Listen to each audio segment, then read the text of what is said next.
Assalamualaikum warahmatullahi wabarakatuh. Kembali ke YouTube channel saya. Kali ini saya akan membuat bubur ketan hitam dengan menggunakan metode 5, 30 dan juga 7. Ini dia penampakannya bubur ketan hitam yang disiram dengan kuah santan gurih ya teman-teman semua. Nah, untuk bahan-bahannya di sini saya pakai 200 gram beras ketan yang putih ya teman-teman. Beras ketan putih saya pakai 200 gram ditambah dengan beras ketan hitam sebanyak 250 gram saya campur. Saya aduk-aduk biar rata. Setelah itu nanti setelah campur rata lalu kita cuci sebanyak 3 kali ya teman-teman. Sudah kita cuci 3 kali lalu kita siapkan air bersih. Lalu kita rendam selama 5 jam atau 1 malam juga nggak apa-apa. Kita rendam dengan air bersih lalu kita diamkan dulu ya teman-teman semua. Nah, di sini saya buat santannya dulu. Saya menggunakan 500 gram santan kental ya teman-teman, atau 500 ml santan yang kental. Saya memakai santan kara dan juga santan dari perasan kelapa asli ya. Saya menggunakan campuran itu. Dan kita juga siapkan di sini daun pandan. Ini santan satu lagi saya buka. Jadi di sini no pakai pengental ya, atau pakai tepung maizena dan juga lain-lain, murni dari santan segar. Lalu saya tambahkan juga dengan 4 lembar daun pandan yang sudah saya potong-potong. Dan juga saya tambahkan air ya teman-teman, saya tambahkan air sebanyak 500 ml.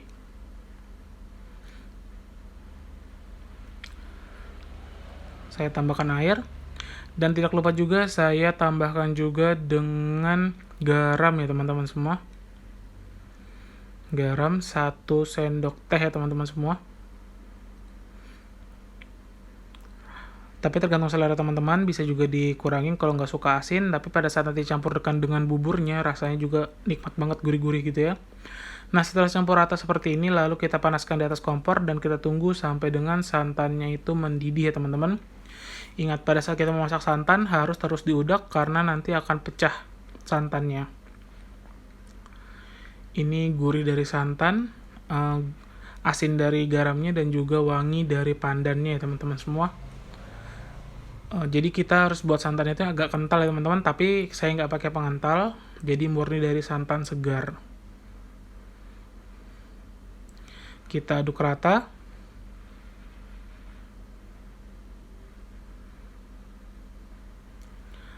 Wow, ini enak banget. Nah, saya ingatkan lagi bagi teman-teman semua, tolong jangan lupa untuk di-like, di-komen, di-subscribe, dan jangan lupa juga dibunyikan lonceng notifikasinya, karena akan ada video selanjutnya yang akan saya upload di channel YouTube ini.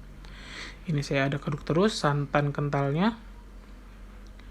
Jadi semakin banyak pandannya semakin harum ya teman-teman semua. Jadi suka banget saya dengan aromatik dari pandan ini ya. Dicampur santan tuh kayaknya dibuat makanan enak banget, pas. Nah, setelah santannya mendidih seperti ini, langsung kita matikan dan kita biarkan dulu ya teman-teman semua. Pada saat mendidih, ingat terus diaduk karena nanti santannya akan pecah. Kita aduk dan kita sisihkan. Nah, setelah itu kita panaskan juga, didihkan air. Saya sebanyak 3 liter ya teman-teman, 3 liter air. Saya masukkan juga dengan daun pandan ke dalam air yang sudah mendidih. Lalu kita masukkan rendaman dari beras ketan putih dan juga hitam tadi ya teman-teman, kita tiriskan dan kita masukkan ke dalam air yang mendidih bersama dengan pandan. Lalu kita aduk-aduk, jangan biarkan ada bagian yang gosong di bawahnya ya teman-teman. Ingat, pada saat membuat bubur jangan sampai ada bagian yang gosong di bawahnya karena akan menimbulkan aroma yang tidak sedap atau aroma gosong. Kita aduk-aduk. Kita biarkan sampai dengan dia mendidih seperti ini. Kita garuk-garuk lagi atau kita aduk-aduk lagi di bagian bawahnya. Ini warnanya juga sudah jadi kehitaman ya teman-teman semua.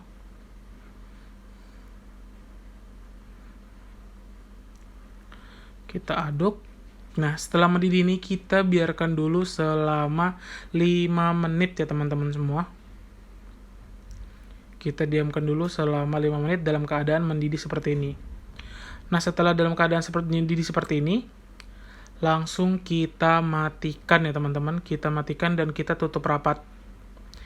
Karena kita akan menggunakan metode 5 menit direbus, 30 menit diistirahatkan, dan 7 menit lagi kita rebus. Jadi irit gas ya teman-teman. Nah, ini wangi pandanya. Dan ingat, pada saat kita membuat seperti ini, jangan masukkan terlebih dahulu gula dan juga garam. Jadi biarkan dia plain tanpa rasa, biarkan dulu nanti proses pemecahan dari beras-berasnya itu atau bulir-bulirnya menjadi lebih cepat. Jadi kalau kita masukkan dulu garam dan juga gulanya akan memperlambat proses pemecahan berasnya ini teman-teman semua. Ini kita matikan dan kita tunggu 30 menit. Kita tutup ya, saya menggunakan serbet supaya uapnya nggak keluar. Nah, kita biarkan selama 30 menit, hasilnya seperti ini ya teman-teman semua. Uapnya tetap di dalam, jadi ketannya tetap panas, jadi kita aduk lagi. Ini sudah saya diamkan selama 30 menit. Ini belum jadi teman-teman, ya karena ketannya juga masih keras. Kita lanjut lagi memasaknya selama 7 menit. Tapi ingat, kalau teman-teman ketannya belum terlalu pecah, bisa ditambahkan lagi waktunya ya, karena kan ketan itu beda-beda juga. Nah, selama 7 menit ini kita tambahkan dengan gula cair ya teman-teman, gula merah cair sebanyak 500 gram. 500 gram saya cairkan. Kalau kurang manis bisa ditambahkan juga dengan gula pasir ya teman-teman. Ini kita aduk rata dengan menggunakan gula tadi teman-teman. Ingat, gulanya masuk pada proses 7 menit ya teman-teman ya. Jangan masukkan pada saat proses 5 dan juga 30.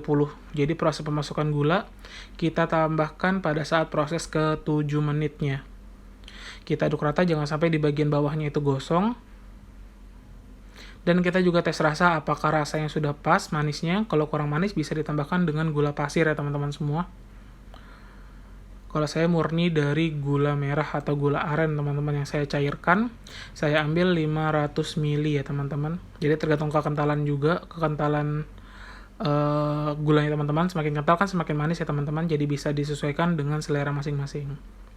Setelah saya aduk terus-menerus, nah ini saya aduk, dia akan lebih mencair, lebih soft, dan juga bahkan pecah.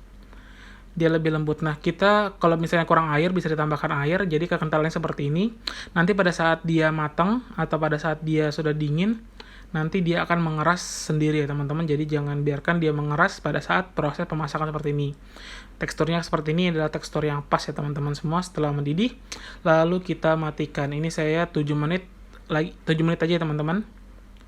Jadi kita menggunakan metode 5, 30 dan juga 7 menit. Nah, setelah jadi, kita sajikan di mangkok dengan siraman dari kuah santan yang sudah kita buat tadi. Ini nikmat banget teman-teman semua ya. Terima kasih sudah mampir ke channel YouTube saya. Jangan lupa di like, di komen, di subscribe, dan jangan lupa juga dibunyikan lonceng notifikasinya. Terima kasih banyak. Wassalamualaikum warahmatullahi wabarakatuh.